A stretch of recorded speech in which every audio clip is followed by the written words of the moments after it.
E aí, pessoal, tudo bem? Aqui quem está falando é o professor Jackson. Estou trazendo aqui uma proposta de aula, né, para esse período em que nós estamos, de certa maneira, recolhidos em nossas casas, e que, de certa maneira, estamos privados de uma coisa que daqui a pouco eu falarei dessa aula super importante, que é a liberdade de ir e vir, né? As várias liberdades que nós, ao longo da história da humanidade, conquistamos. Nós estamos reclusos, evidentemente, né, por uma questão muito maior do que o próprio indivíduo, muito maior do que as nossas próprias escolhas pessoais, né, os nossos próprios desejos. E isso é importante dizer nesse momento, por quê? Porque a gente sabe muito bem do que está acontecendo no mundo e nós não podemos ser irresponsáveis ao ponto, né, de em detrimento do bem coletivo ou do bem maior, impor as nossas vontades. E isso, essa aula vai tentar mostrar, né, para a gente. Do que trata, na realidade, a aula? Sobre o liberalismo. A ideia do liberalismo político, que tem um viés forte na filosofia, até porque o seu principal idealizador é um filósofo chamado John Locke, né, que a gente vai discutir um pouco sobre as suas ideias daqui a pouco. E a outra vertente desse liberalismo, que vem, evidentemente, na esteira do liberalismo político, é o liberalismo econômico, que vai ser mais fortemente plasmado na sociedade no século XVIII, com as ideias do David Ricardo e do Adam Smith. Né? E evidentemente que depois todo o iluminismo vai pegar essas ideias, depois vai aparecer o Marx, evidentemente, e claro, no século XX, as correntes é, de perspectiva keynesianistas e depois as perspectivas neoliberais. Mas nesse primeiro momento eu gostaria apenas de tratar do liberalismo político, para a gente ver como as ideias ela têm um forte papel na organização social, como ela muda a lógica da vivência, como ela muda a lógica da produção, como ela muda a lógica de a gente encarar o outro, a realidade, como ela muda a forma de a gente constituir-se enquanto sociedade. E o liberalismo econômico e político, ele tem um forte papel nisso. Bom, então eu queria só dizer que é apenas para vocês assistirem a aula, né? Nesse primeiro momento eu não vou cobrar nenhuma atividade, coisa do tipo, apenas para que vocês pensem naquilo que vai ser passado aqui, né? E como eu sempre falo nas minhas aulas, palavras desconhecidas, é bom tomar nota, palavras não claras ou coisas que eu disse que ficou meio que obscuro. Nós temos uma ferramenta super importante hoje de busca, de pesquisa. Eu me lembro que na época da faculdade eu era tão ignorante, né, apesar de ainda ser, que o professor falava coisas e eu tomava nota de quase tudo, né, porque quão verde, digamos assim, no conhecimento eu era naquela época. E isso é uma dica para vocês também, né, citações de filmes e de livros e de palavras que não conhecidas, é sempre bom tomar nota para a gente ampliar o nosso leque de palavras, evidentemente, né, de repertório socioeconômico, político e etc. Bom, começando então, né? Ora, o liberalismo, em seu processo de origem e desenvolvimento, ele tem algumas características ou algumas coisas a serem pontuadas. O que ele é na realidade, né? Ele é, evidentemente, uma doutrina ou um ensinamento em que há uma forte defesa da liberdade. Em duas perspectivas, como eu já anunciei, né? A primeira político-filosófica, e aí, né, vai adentrar em duas perspectivas filosóficas fortes, a ética e a política, né? Se é que a gente pode, na realidade, separar essas duas coisas. Mas a perspectiva ética e política está muito forte nessa ideia do liberalismo. Que é o quê? É entender como os governos, como o Estado, ele deve agir sobre a vida das particularidades ou singularidades, ou da coletividade ou sociedade. Qual é o papel do Estado? O que o Estado tem ou deve fazer sobre o indivíduo e sobre a sociedade? Esse é o primeiro ponto.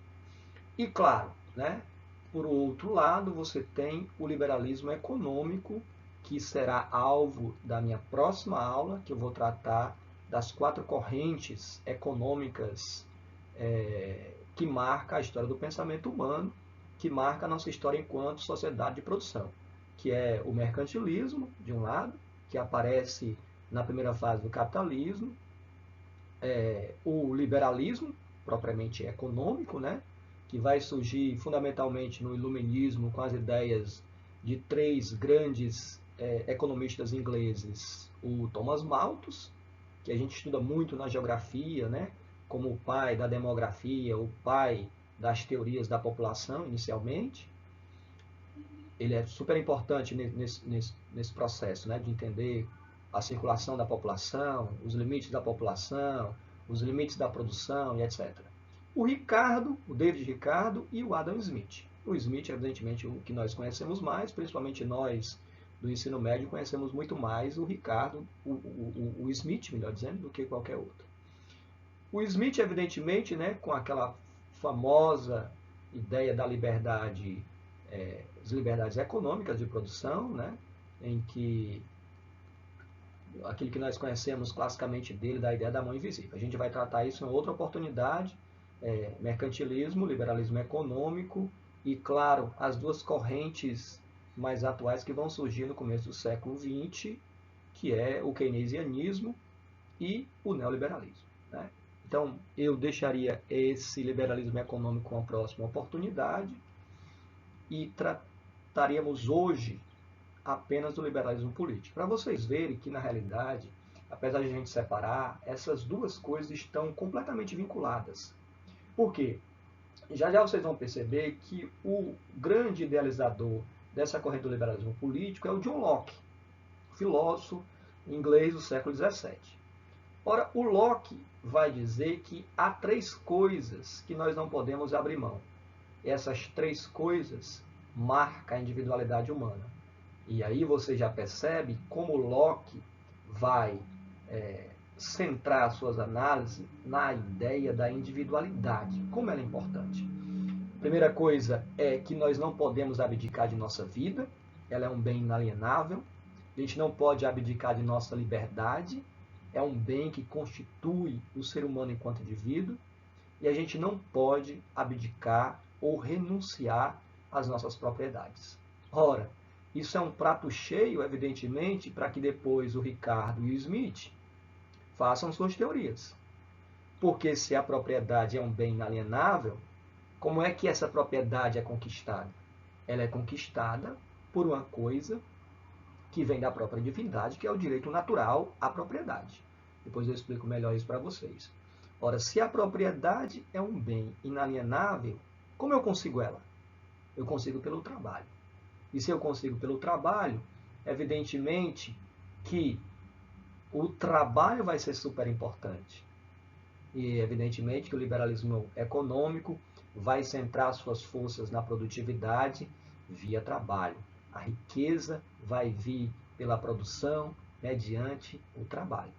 E nesse fato, ou nesse caso, o Estado não deve intervir. Porque lá no seu livro mais importante, ou um dos mais importantes, digamos assim, né, do Adam Smith, A Riqueza das Nações, o trabalho vai ter papel central nas nações ricas e nas nações não ricas. O trabalho vai ser fundamental para que as nações sejam desenvolvidas ou subdesenvolvidas. Né? Depois a gente discute melhor sobre isso. Bom, e aí, se o liberalismo é essa doutrina, né, que parte da ideia de liberdade, a gente pode muito bem entender que esse processo inicial ele requer um pouco de volta. A gente vai voltar um pouco para entender principalmente um negocinho chamado lá na Inglaterra de Revolução Gloriosa ou Revolução Inglesa. Por que a Revolução Gloriosa ela é tão importante, né? Já já eu explico melhor sobre isso, mas nesse primeiro momento, veja.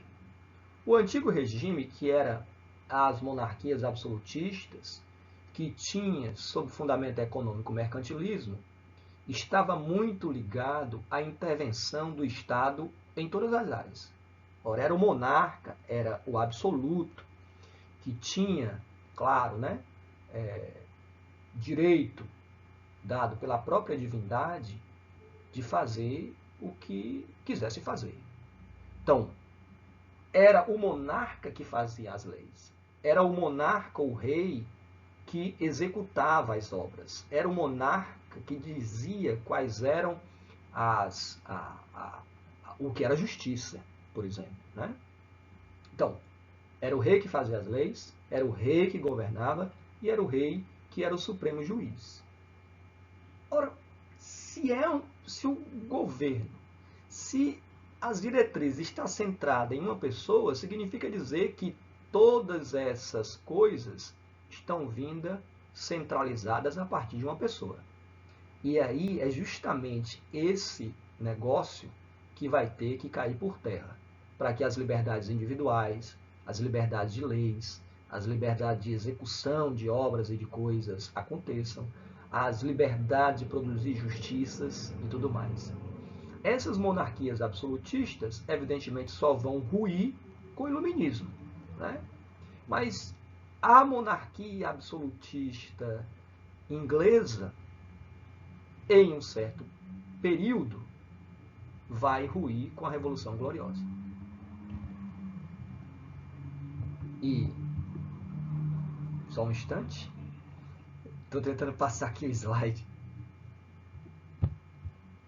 Pronto, vamos lá. E antes dessa Revolução Gloriosa, super importante para as ideias do liberalismo, é preciso entender o quê? Ora, nós estamos nesse período 16, 17, na primeira fase do capitalismo, correto? Essa fase do capitalismo em que o colonialismo é muito forte. A busca por metais preciosos, por especiarias, grandes navegações. Você tem no comércio já algo muito forte. Qual é o problema? O problema é que há uma centralização do poder nas mãos da monarquia, da nobreza. São eles que, na realidade, dizem o que é produzido, o que não é produzido, o que deve ser exportado, o que não deve ser exportado, como é a comercialização, a taxação. Tudo isso é a monarquia que diz. Qual a religião a seguir, qual não seguir, o que se pode, o que não se pode. Você tem uma centralização muito forte na mão do Estado, na mão da monarquia, dos nobres. Mas, evidentemente, que nesse período que você já está saindo do feudalismo, né? Você está num período de transição do feudalismo para o capitalismo em sua fase inicial, quem está ganhando força são os comerciantes. São aqueles que estão nas feiras vendendo os produtos que estão vindo das grandes navegações, que estão vindo dos artesanatos, da produção individual em pequenas fábricas já formadas, digamos assim. Então é preciso, nesse momento, fazer o quê? Substituir esse movimento de centralização do poder para que ele seja descentralizado. Para que aqueles que estão com poderio econômico, que na realidade é agora os burgueses, porque os burgueses estão começando a aparecer, não esqueçam, né, que os burgos eram aqueles pedaços dentro dos feudos em que havia produção, havia artesanato, né, havia comercialização desses produtos e tudo mais. Esses burgos, evidentemente, vão dar origem aos burgueses. E não esqueçam que nesse período também é um período em que nós estamos deixando o campo de lado. A propriedade da terra, apesar de ainda ser muito importante, e como nunca deixou de ser importante, mas é que ela está perdendo força. O espaço rural e agrário está perdendo força para o espaço urbano, a cidade. Então a cidade está começando a concentrar a população. Está começando a acontecer um êxodo rural muito forte.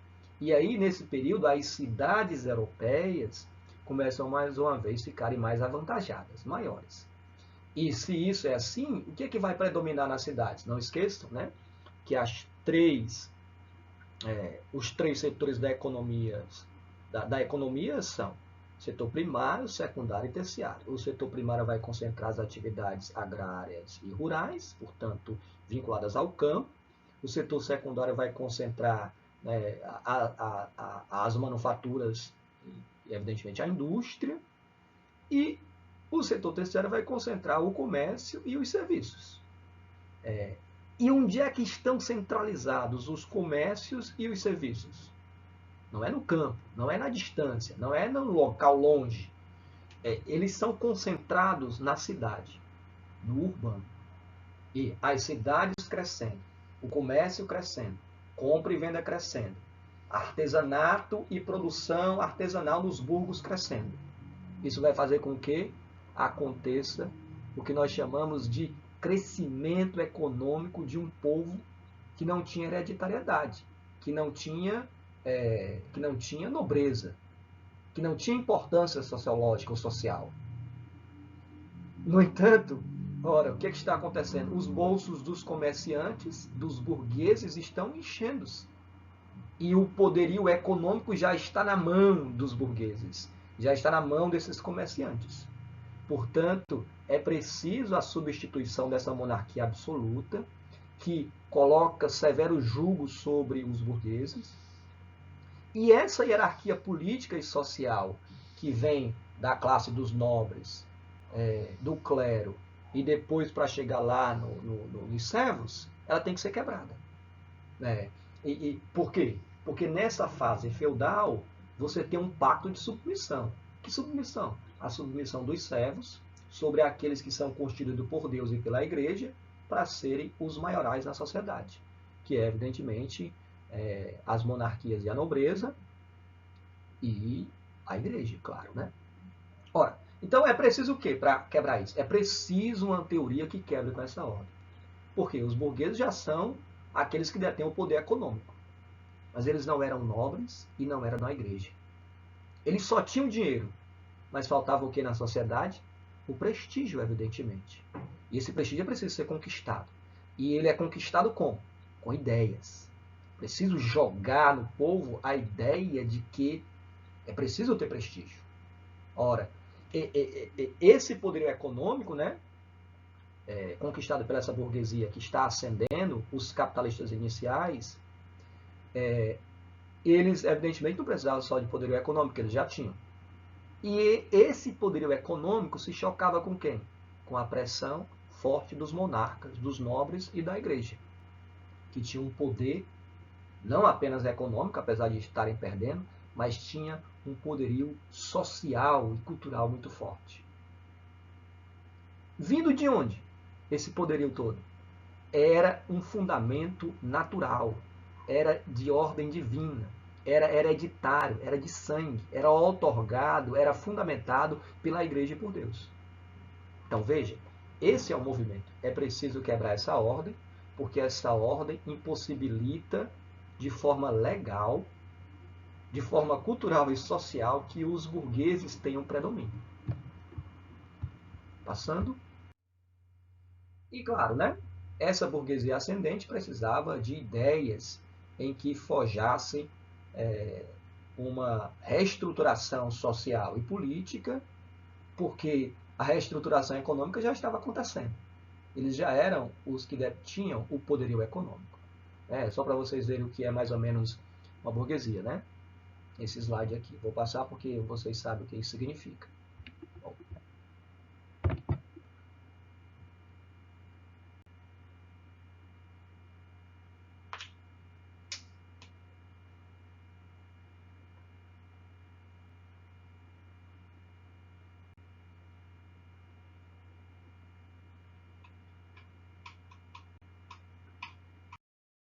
Bom, e aí, né? Quem é que pode, evidentemente, travar um debate ou uma batalha